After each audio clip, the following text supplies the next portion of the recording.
It's part 3 of the common errors series I've been working on. This part is called logic errors.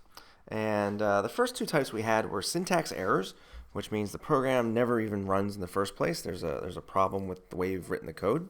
Second type of error is runtime, which is where the program starts running, but it hits an error during the running process and stops working. And then this is the third type of error, called a logic error. And in this type of error, the program runs, it doesn't stop. The program does not realize there's a problem, but the user or the programmer is not getting the result he or she wanted. Okay, so I'll give you a simple example. Here's a very common one. This is where you're using the wrong formula. So, for example, if I want to know what is 2 to the third power, so I can say print 2 to the third power. That's how we do powers in Python. There's other ways to do it, but this will work. So if I run that, I should see 8, because 2 to the third power is 8. Excellent. Now, a logic error would be something like this. Instead of putting 2 asterisks, I just put 1. And if I run that, I get 6, because 2 times 3 is 6. So I expected 8, but I got 6 because my code was incorrect. So to the computer doesn't know what I wanted it to do. It doesn't know if I wanted 2 times 3 or 2 to the third power. It just knows what I typed in. So the syntax is correct. There's no missing parentheses. I didn't put, actually this will work, but this will give us a different type of problem.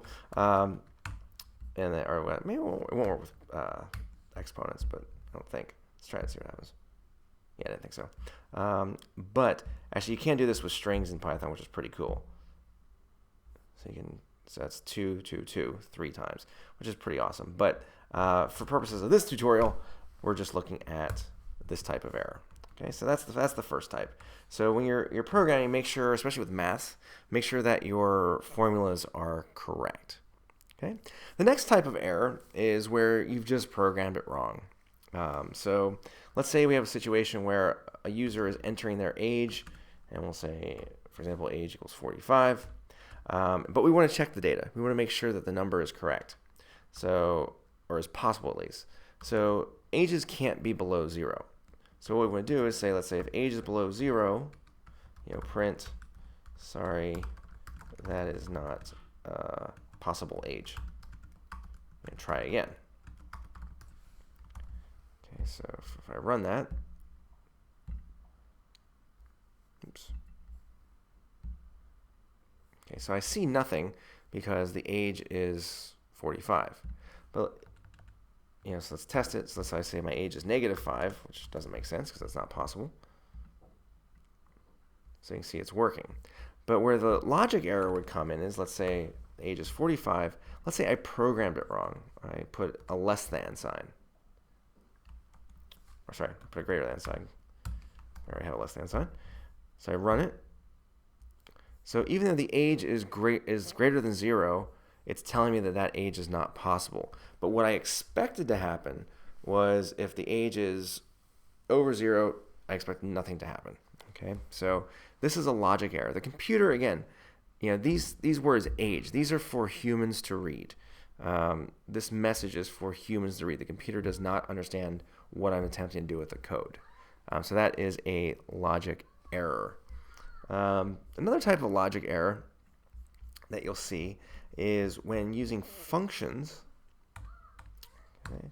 So for example, let's say I want to make a function, and we'll call this double it. Well, we'll call it square it. That's more useful, I suppose.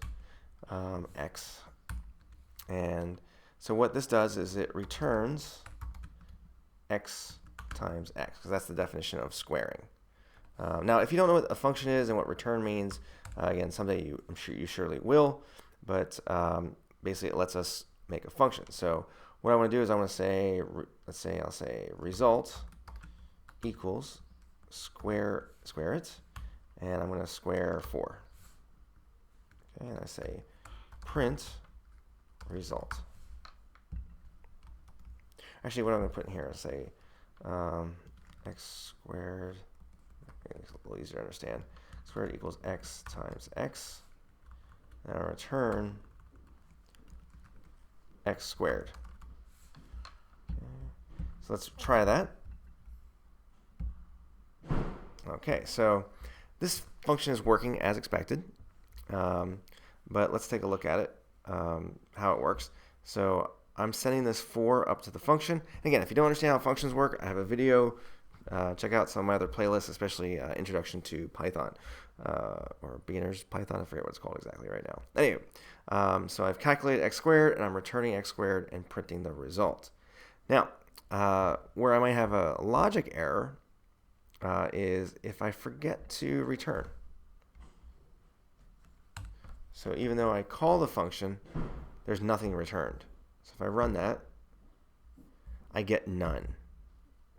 Okay, so instead of 16, I got none. Okay, so that's the type of error that you might see, especially as a beginning programmer. And there's all kinds of logic, possible logic errors. It's basically infinite. But these are the kinds of logic errors you might see, especially as a beginner. The key thing is to what do you expect to happen, and then if it's not happening, to follow the code. And, where is your data going? Where is it coming from? And where did that error come from? But as you learn, you get more experience. It becomes easier and easier to sort these types of problems out. Okay, we'll stop there for now.